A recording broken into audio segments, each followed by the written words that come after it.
Let yourself come in and slow things down.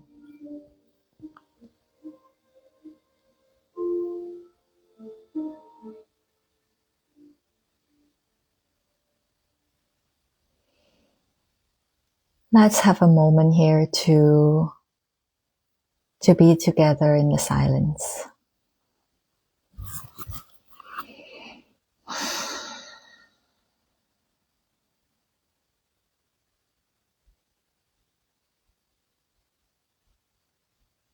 Allow yourself to land.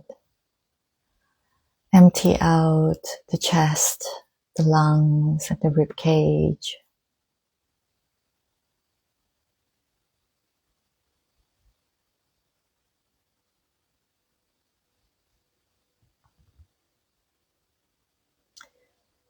Let yourself acknowledge that your mind is not just in the head, that it is everywhere.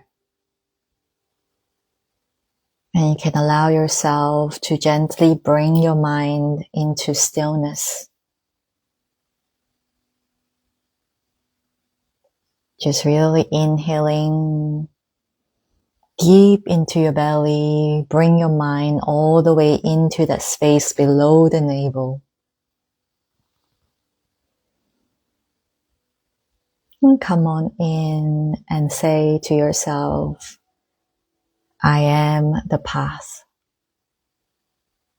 to my spirit. I am the path to my spirit.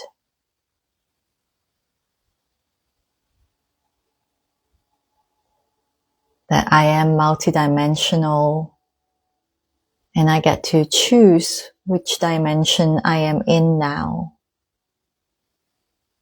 As all parts of me are in all different dimensions, this is the dimension I would like to be present now. Right now.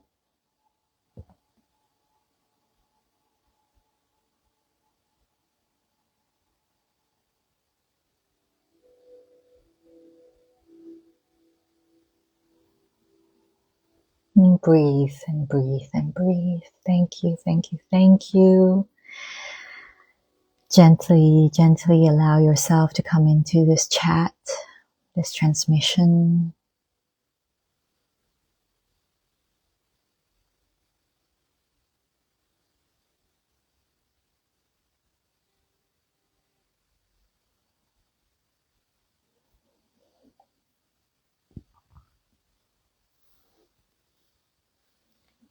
Welcome to week 2 of Cha Dao for the Multidimensional Woman.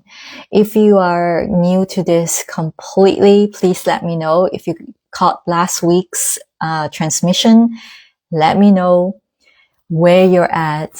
And perhaps for the new ones, if you have no idea what Cha Dao is, Cha Dao really means the way of tea. Now, a lot of the things that I'm going to share with you will seemingly have nothing to do with tea. But I really want you to trust the process, trust the transmission, because what I'm going to bring forward to you is going to be brought forward from the heart of the spirit. So I have no script. I have nothing written out. I just simply download what needs to be shared today. And the really important thing that's coming through today with the title of Crawling in the Womb of the Mother. Now, firstly, I want to share with you where that came from. And then we can kind of go from there. And another thing I love to always say during my live sessions is that this is not a one-way street. I want you to communicate. I want you to share. I want you to use this space as a mentorship ground, an opportunity for us to see you. And if I feel your energy, I will call you through and we can have a direct illumination to see what is not being seen by you, perhaps, so that you can truly illuminate your divinity. And that is really the the biggest story, the biggest impact the way of tea has really had on me. But I'm taking myself far away from this because I'm trying to summarize what I shared in week 1. And if you missed week 1, I just want to say very quickly that the way of tea, Cha Dao, that I speak of is not the one that you've written or that you've read in books and magazines or that you see. Like April, welcome, is saying, oh, I can understand this as having lived in Japan for 30 years. I love this concept. Amazing. That's a beautiful ground to be on. But just be very aware that I am going to speak from my truth and my lived experience and channeled experience as I have worked with tea, and I continue to work with tea in ceremony every single day. I don't just come in or share tea and teach how to drink and make and taste. I live it. I am with tea every single day. I use it as an ally. I use that ceremony to work with tea spirit that I will call her a lot as I speak. And she is my ally in really allowing myself to channel through my multidimensionality, to live my truth, and to also, very importantly, which is the topic of the day, to die. To let my identities go so that I can transform, so that I can change and continuously evolve as a soul. And that is the basis of today's crawling inside the womb of the mother. Now, I love that April brought in Japan because one of the reasons why the words crawling in the womb of the mother came was because in the very traditional Japanese tea ceremony, last week, similarly, we walked the dewy path. When we walk the dewy path, we are starting to shed, we're starting to let go of things, and we're cleansing our hearts and our being as we're walking on the path. But eventually this pathway will lead you to a very tiny doorway. It's so tiny that you can't just walk in standing up. You have to get on your all fours and crawl through the doorway into the other space where we will have tea.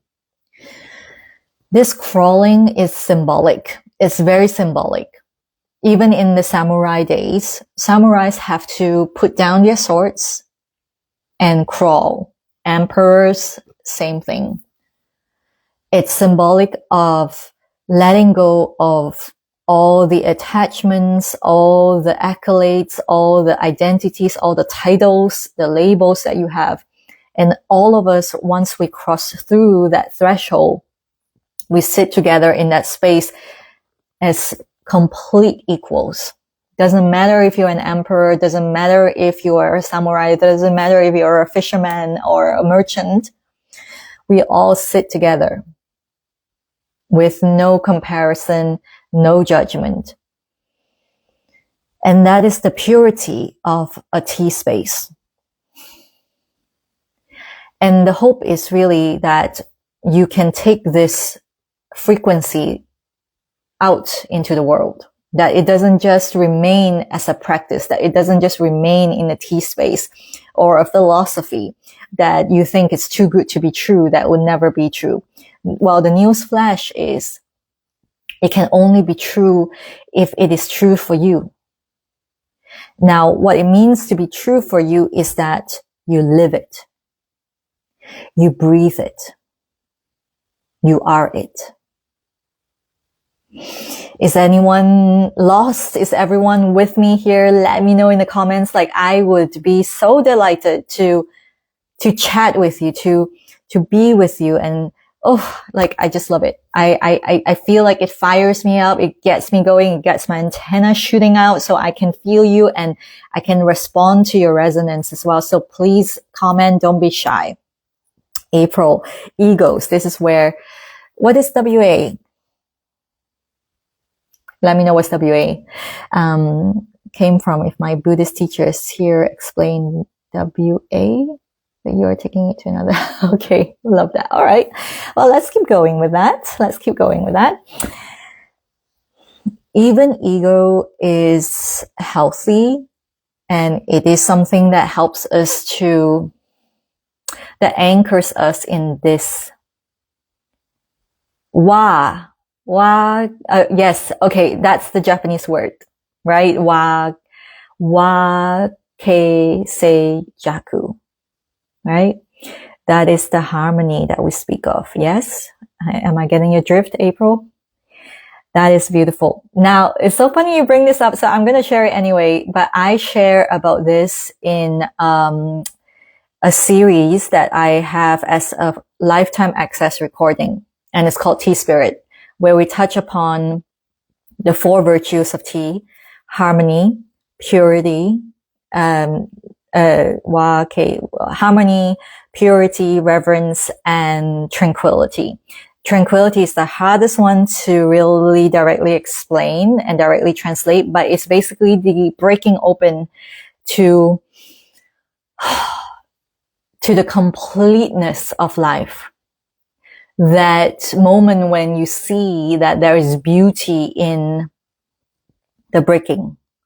The moment when you see that there is beauty in death. That Jaku moment. It's like a moment where you see God, that you see the divine, that you find the sacred. That Jaku moment. So there is a recorded series that is for you if you're interested. It's called Tea Spirit, and it's in the link in my bio. So if you want to check that out, that's for you. You will also share ceremony with me in that recording. And if you want to share the tea that we actually had, you are also welcome to separately purchase the tea from my website. So it's all there. Now, back to today. So we crawl through the threshold, and here is the moment where I really want to talk a little bit about death. And take a deep breath.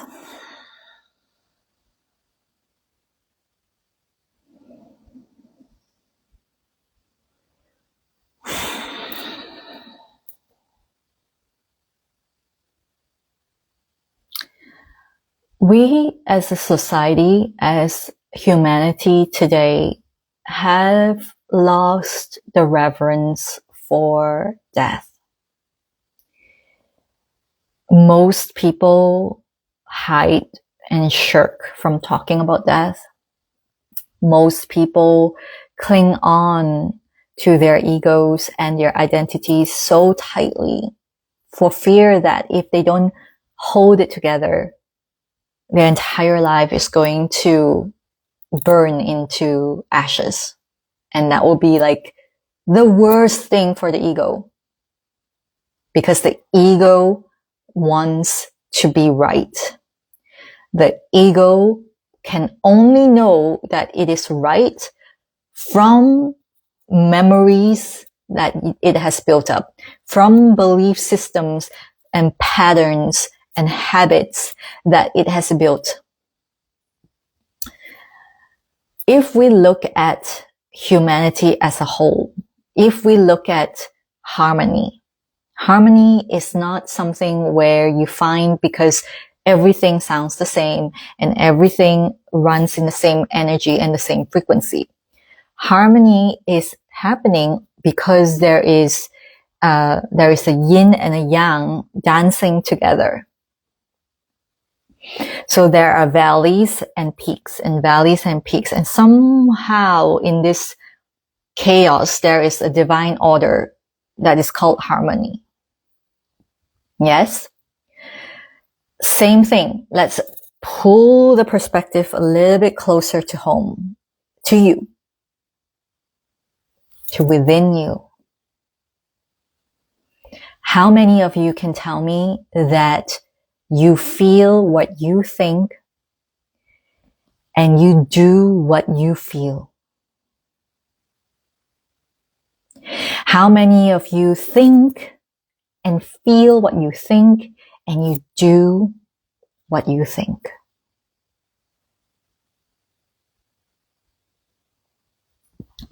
How many of you have these three aligned all at once?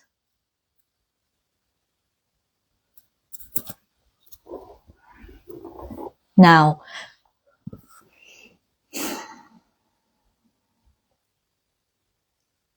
the truth about being human, is that if we want change, we have to let something die. It's as simple as that.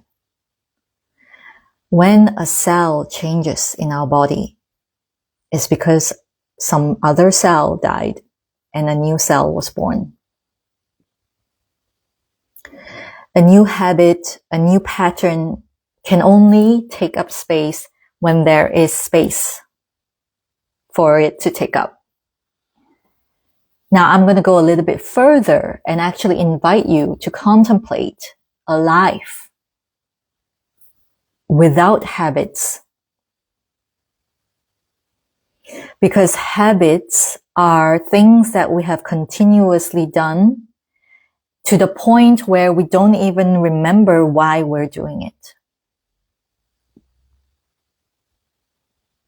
And it goes same way with things that we call traditions.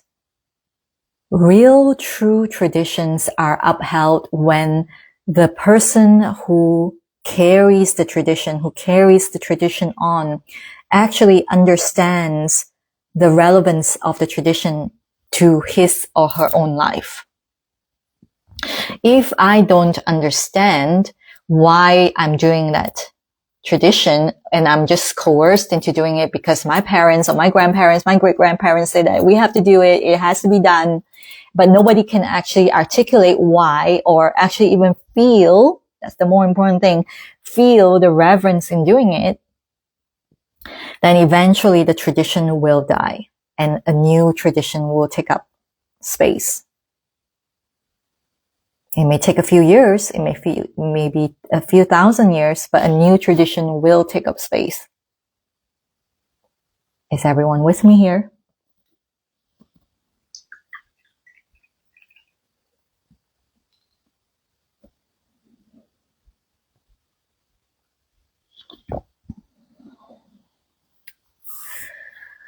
So,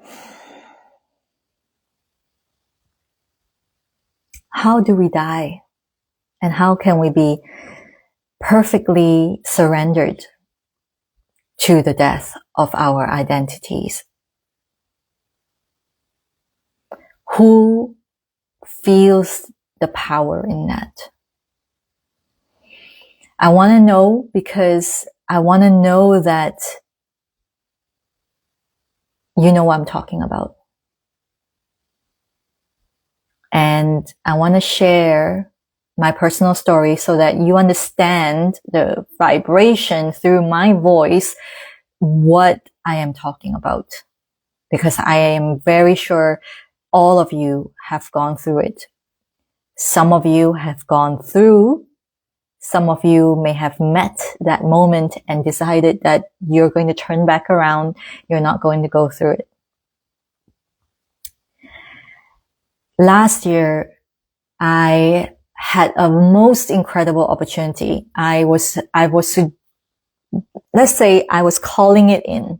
Yeah, I've already been seeing it in the infinite field of potential for a long time. And it came, but this opportunity came very out of the blue, as always, with divine timing stuff, right? And the invitation was, are you going to take it right now? Or are you going to do what most people would tell me? Well, it's too sudden. It's too out of the blue. It's not on your schedule. Don't take it. It was an opportunity for me to go into the incredible mountains, in a place called Wuyi in China, to really be in touch with the tea trees, the ancient tea trees. And this place is really close to my home, not just this physical realm, but also my spiritual being. I always felt that that was really the place where a lot of my connections with tea started many, many lifetimes ago. And so when that calling came, and not just to go there, but also to go there with a tea master that I deeply respect, the logical thing was to say, wow, this is really out of the blue. I didn't budget for it. I'll just wait for the next one. Because most people do this, right? I'll just wait for the next year. I'll just wait for when it's better. I'll just wait for how things are going to look next time. I'm sure there will be another time. How many of you do that?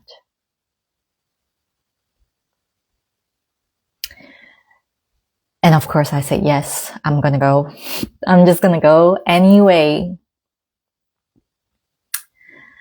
And I was met with things like my closest and loved ones, dearly beloved ones, women I respected, who said, this is crazy stuff. Why are you doing this? Where are you going to get the money from? All the things. And if you are a woman, and if you're listening to this, and if you're saying to me that you are part of the generation of women who will not limit anyone else's dreams, then I ask you to become aware of moments that you may even say those things to yourself. That in fact, you are limiting your own dreams. When you say, I'm going to wait. This is not the right time, even though it feels so right. I went and I had the most divine opening. I communicated. I communicated with the tea people. I communed with the mountains. And there was one part of the experience where I had to walk through this cave that was called One Line Cave, direct translation. Actually, it was directly translated as One Line Sky, meaning inside the cave, you can see just like this one strip, this tiny narrow strip of the sky. That's how tiny this cave was.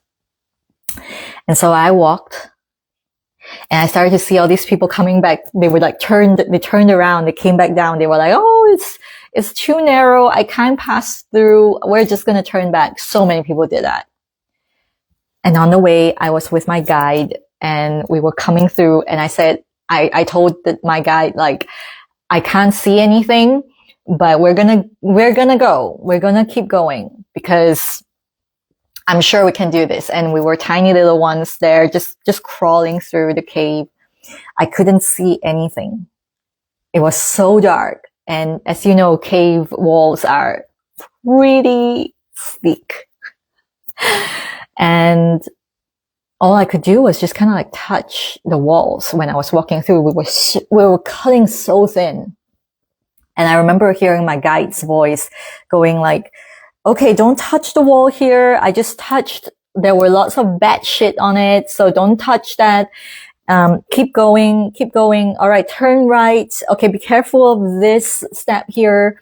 Like that was all I could hear. I couldn't see anything. And so I started to go. I just kept moving. My shoulders brushed the side of the cave. And eventually more and more people were just turning around the further we went. We just kept going. And eventually it was so narrow that because I was wearing a hat, my hat couldn't even go through. And I just had to take it off. I had to just keep moving slowly and slowly and slowly, like almost like I was coming out of the birth canal because it was scary. It was like, when is this gonna end? Like, when am I going to see the light? And I just felt this strong sensation that this is how it feels like to be in the birth canal. Of course, eventually we got out. We came out. And we were not just relieved, but just so in awe of the fresh air, of what's on the other side, which is like an incredible rock. As you know, in Wu Yi, it's famous for their mineral rock, and that's why they have an incredible rock tea. It's called rock tea or cliff tea. Wu Yi Shan tea, you may have heard of if you drink tea. And there was this beautiful expanse of greenery with trees and this green field, and we were playing with these incredible peacocks. But you wouldn't know that if you didn't pass through the birth canal.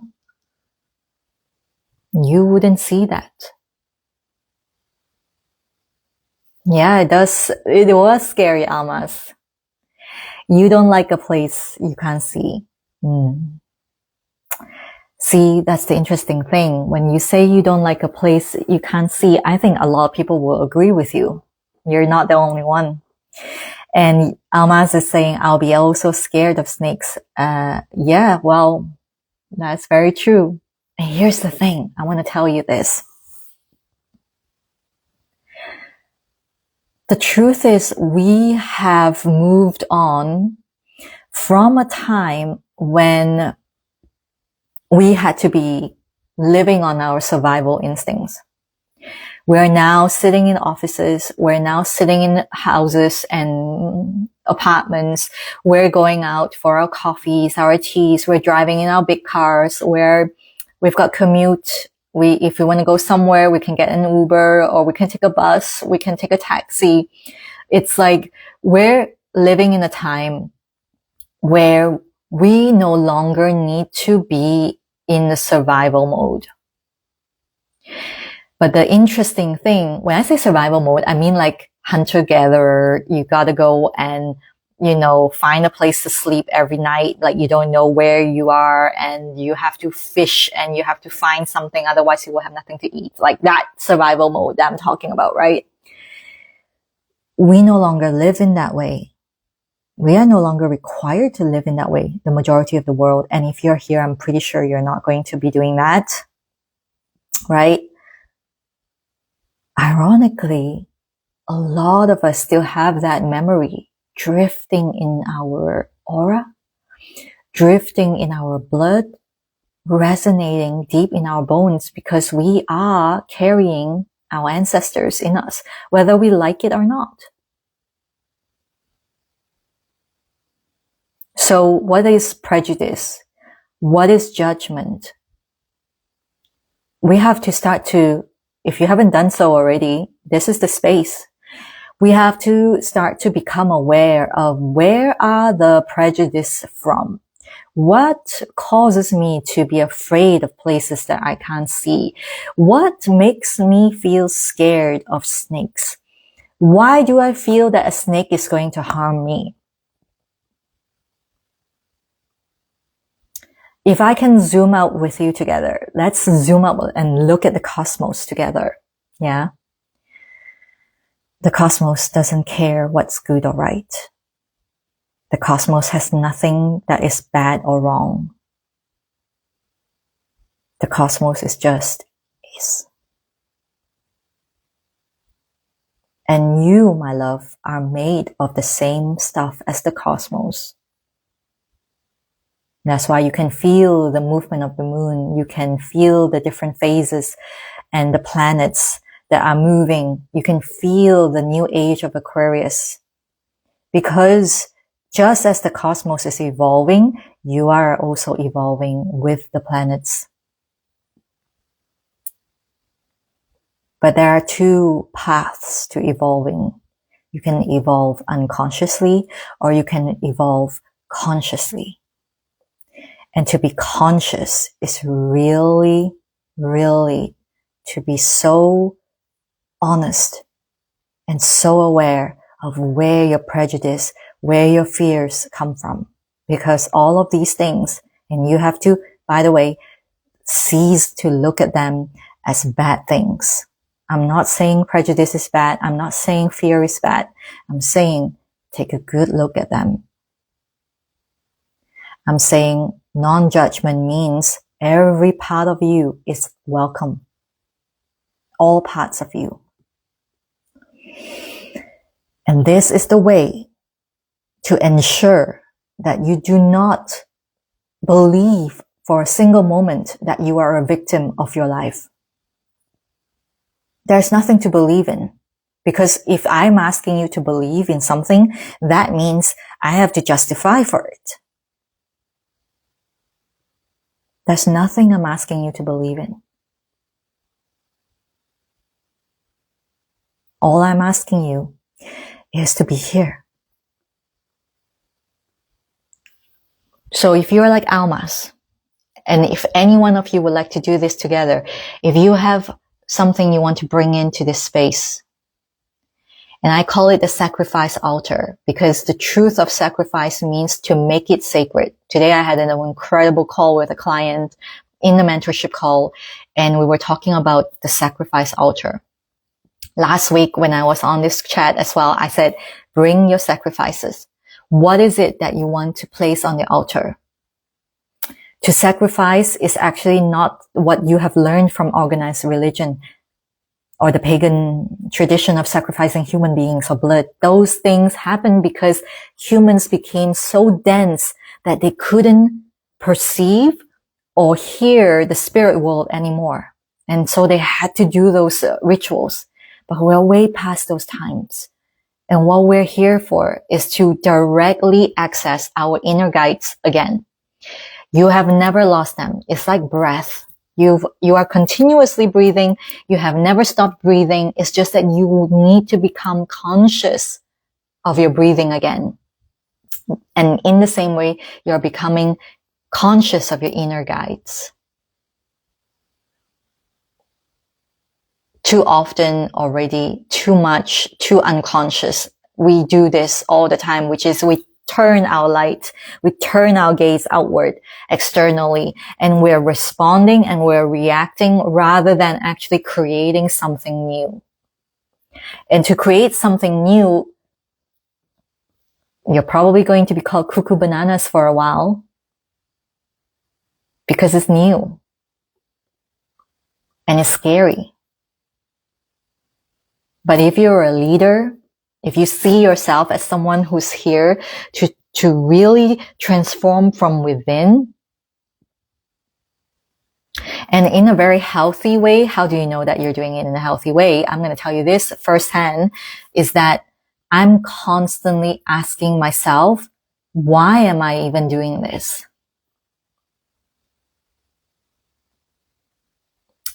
If I find myself giving a reason that is turned outward, for example, the age-old lie that I hope you can put to rest if you carry it within you, I have to save the world. No, you're not. No, you're not.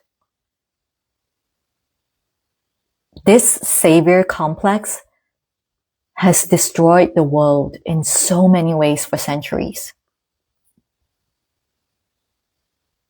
Colonialism is based on the root of savior complex. We don't save anyone. Stop that lie now. If you think what you do needs to be purposeful only because you're saving someone or something, stop it.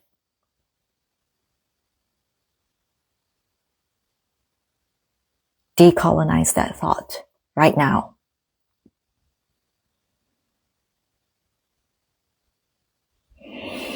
If I can tell you from a higher perspective, what is true for me is that I am an eternal soul. I live right now to live fully. I live now because I live for the divine to live through me. I don't wake up every morning thinking I'm going to save someone in this world by turning on this camera to turn on my mentorship call. I go in because I go in as the divine lives through me. This divine doesn't live in a church. It doesn't live in a temple. This divine lives in every single being. It animates the water.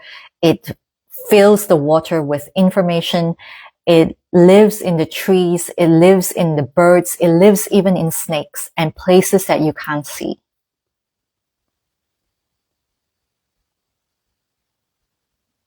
And so if you're going through a time in your life where you're feeling like, what is all this thing that I'm doing right now? Like, you may say, I suddenly woke up and I looked at everything I've done and everything that I have, and I'm just thinking, what is this all for? It's a very precious moment, a threshold moment, because it allows you to feel your true essence. And it is an invitation to go even deeper into a life where you are soul-led instead of, responding to things that are happening outside of you, believing that something else outside of you is separate from you. But actually everything is a reflection of your inner landscape, my love. If you don't love yourself, you're going to see it reflected in your world. If you don't respect yourself, you're going to see it in your world. If you don't honor your inner child, you're going to see it in your world.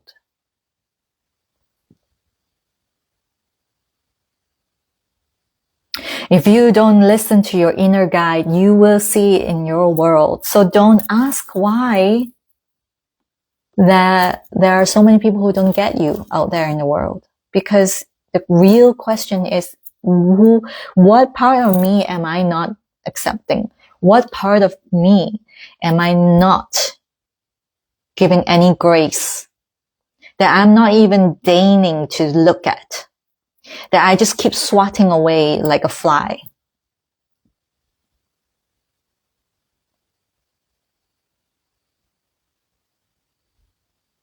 Will you allow yourself to get on your all fours and crawl in the womb of the Sacred Mother, where the mystery lives, where you can't see anything? Because in the space of the void, where you cannot see anything, where there's nothing, everything exists actually.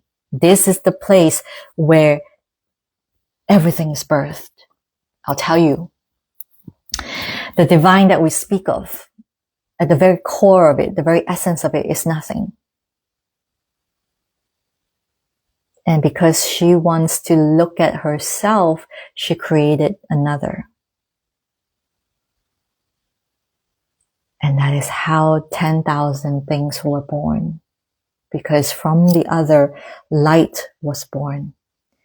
And from light, matter.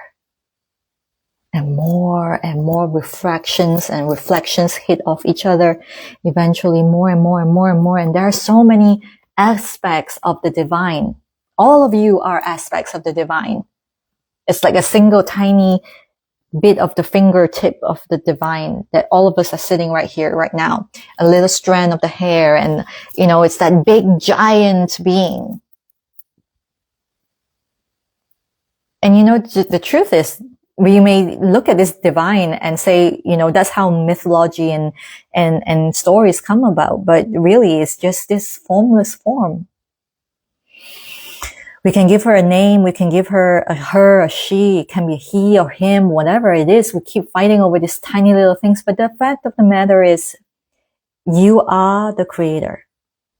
You are the divine. You're not separate from it. If we could look at each other, divine to divine, divine essence to divine essence, the world would look so different.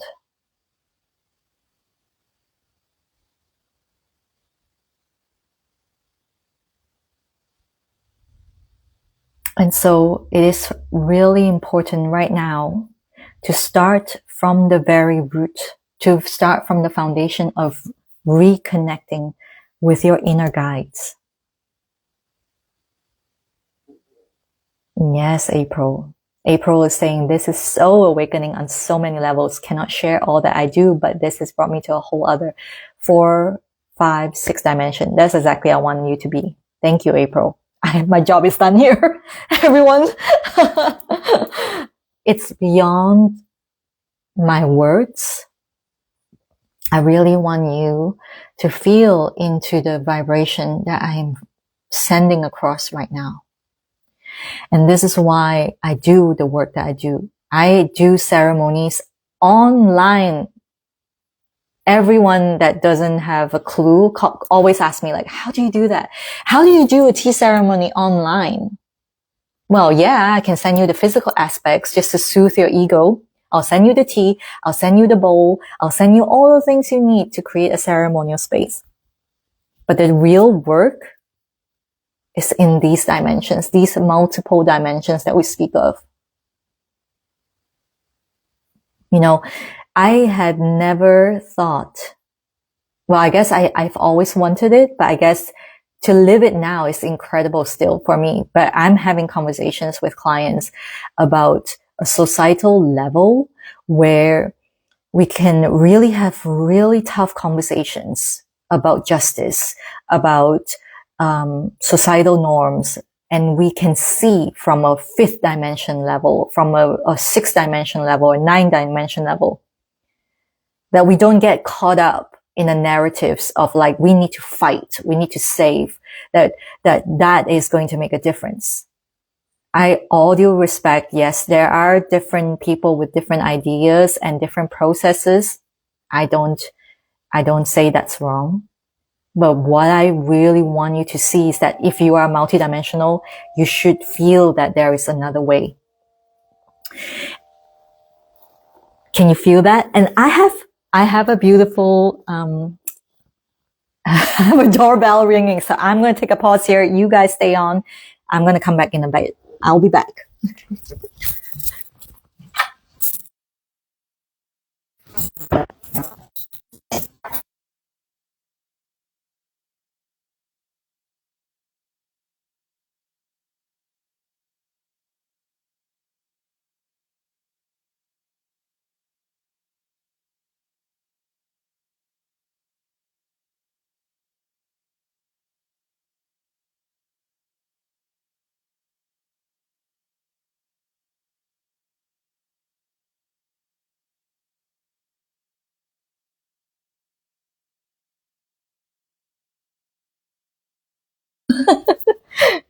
Okay.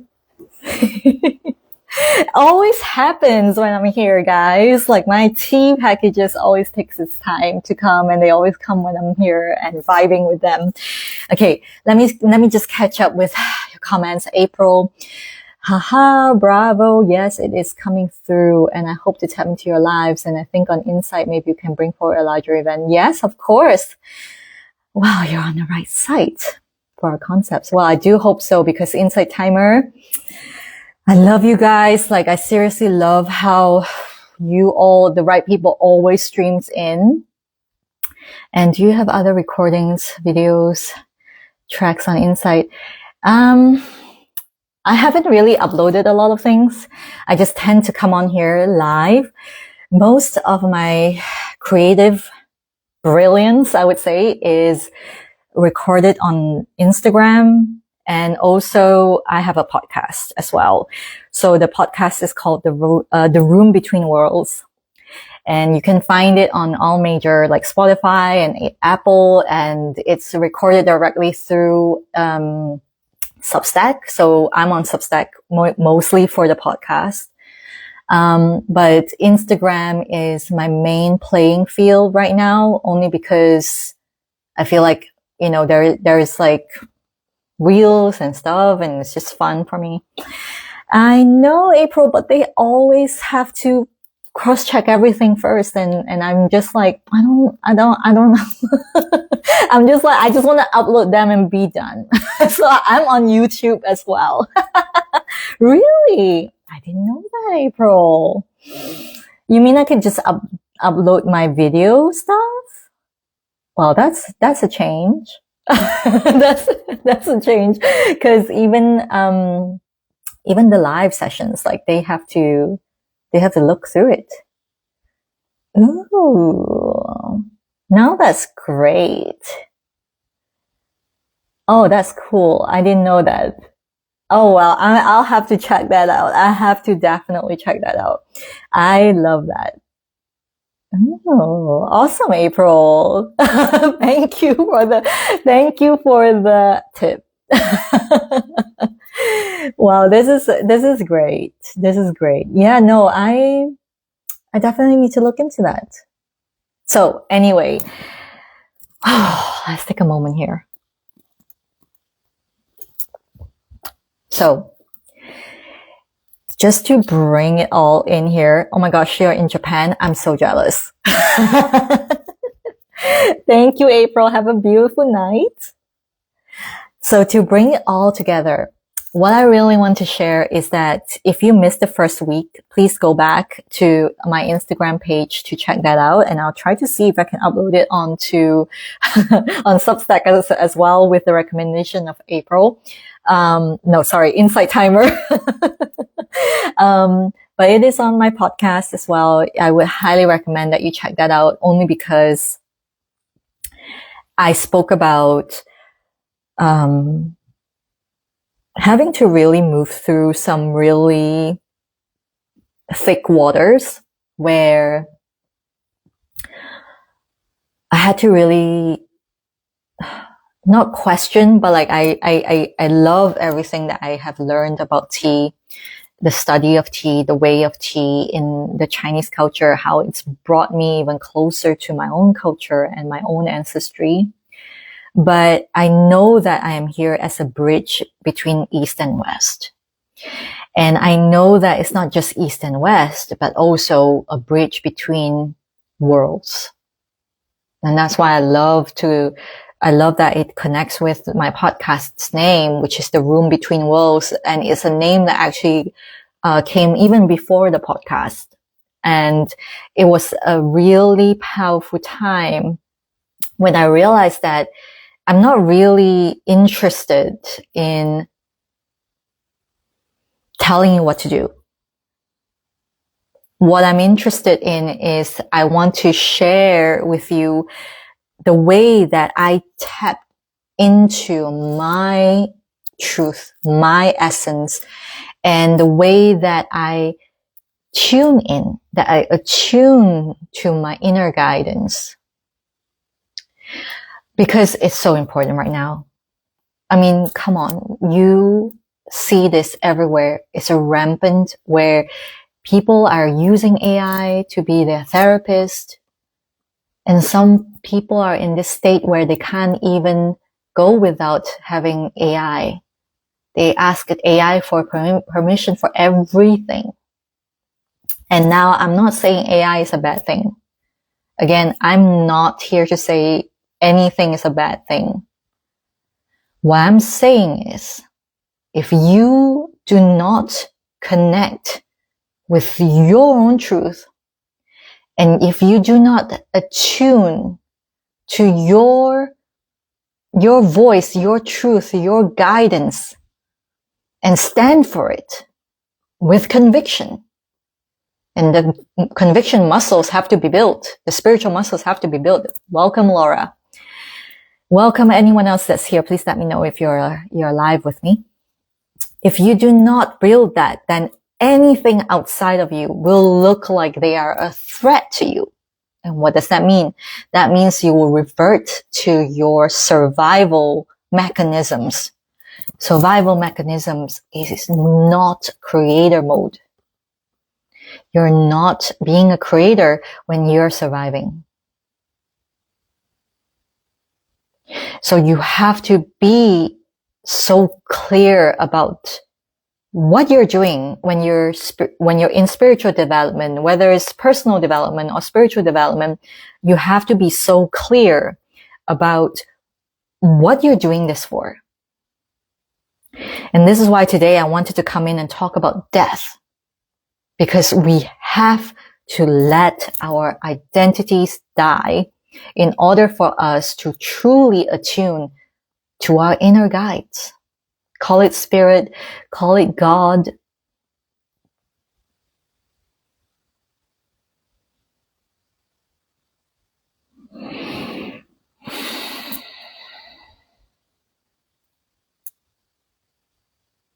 But it's all you, actually. It's all you. What you want, God wants. What you want, the divine is already divining it.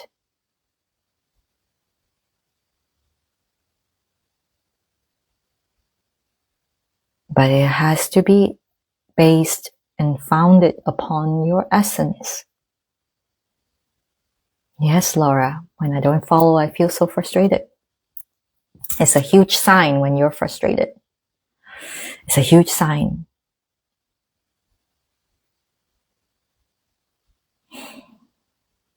And if you missed the first part, I highly recommend you to dial back into the replay, which is going to be on my Instagram grid, because I spoke about how it's so imperative that we stop responding to what's external to us, that we stop putting a limit to our dreams based on outside influences, because there's nothing outside of us. It's all one. It's all us. You may not see it in this dimension, but on the different levels of dimension, they are all one.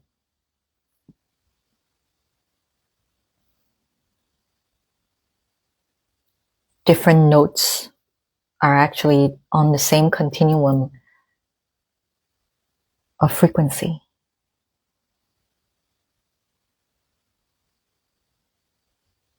So what do I really do? Let me just wrap this up today. And week 3 is next week. So please make sure you continue to follow if you love this and share with everyone else, bring more people in. Because what we're doing here is we're really ushering in a new era. But we're not doing it because we want to save the world or that we want to be the change maker even. We're doing it through transforming our own system, the system that is built upon habits and beliefs and patterns. We want to build a life where we are descending higher consciousness into density.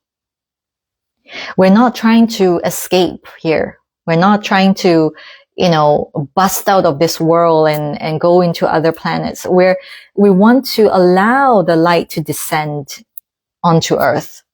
And to do so, we become the walking light. We become the divinity on Earth. What does that mean? It doesn't mean that you have to be perfect and walking in your flowy dresses all day long.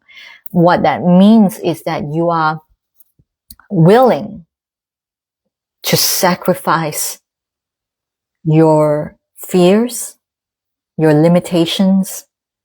You're willing to make them sacred. That's the real truth of sacrifice. And to make them sacred, you have to turn your sacred eyes upon them. This isn't to pray them away or put them aside or say that, yeah, I'm done with you. You're released, or I'm going to cut cords with you. Isn't that the popular thing in spiritual world, like cutting cords? No. What we're doing is we're transmuting it, because energy does not just vanish. Energy is a continuum from here to here to here to here. We want to bring it into a place where it can be transmuted for the highest good. And where is that? Mother Earth. Mother Earth transmutes energy. And who are you? You are an earthly being. You have the capability to heal, to self-heal, to transmute, to alchemize. You are an alchemist. But you gotta be aware of it. You gotta know how to master it. You gotta know how to wield this power that you have within you. Otherwise, it will be wielded by someone else. Otherwise, it will be dormant. That is what it means to live as a soul. That's what it means to live a divine life. Not to be kumbaya and floating on a cloud all the time, but to actually be a mystic, to be an alchemist, to come through with the gunk and turn it into gold.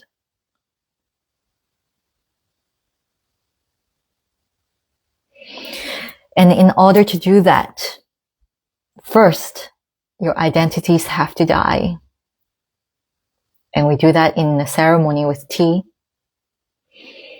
And from there, that's why I love having a mentorship space where we can all really come together with like-minded people. This amplifies the frequency of the work, where all is in coherence. It becomes faster, it becomes more amplified, and we all start to really walk our own path. Again, not to save anyone, but to really bring the truth up within you, to walk as the truth.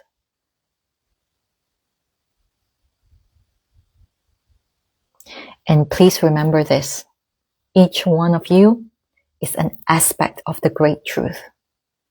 We all won't have the whole truth. That's not how it works here.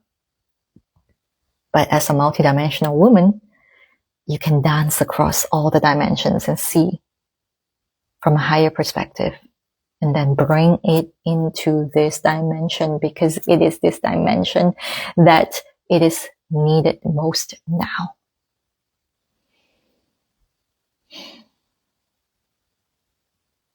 So if the things in this dimension limits you, how are we going to do that? That's not true multidimensionality. It's just cosplaying spiritualism. So much of that here. Spiritual consumerism, spiritual, all of that. I'm not saying it's you, but there's a lot out there. And we've got work to do. Not on those people, but ourselves. To shine the light, to be the light. And the world will see. And the world will understand.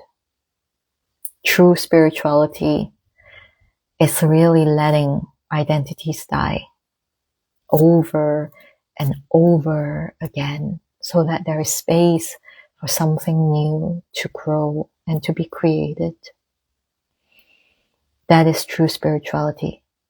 Spiritual spirit is your breath. Your breath is doing the same thing. Exhaling, inhaling the new, exhaling the old.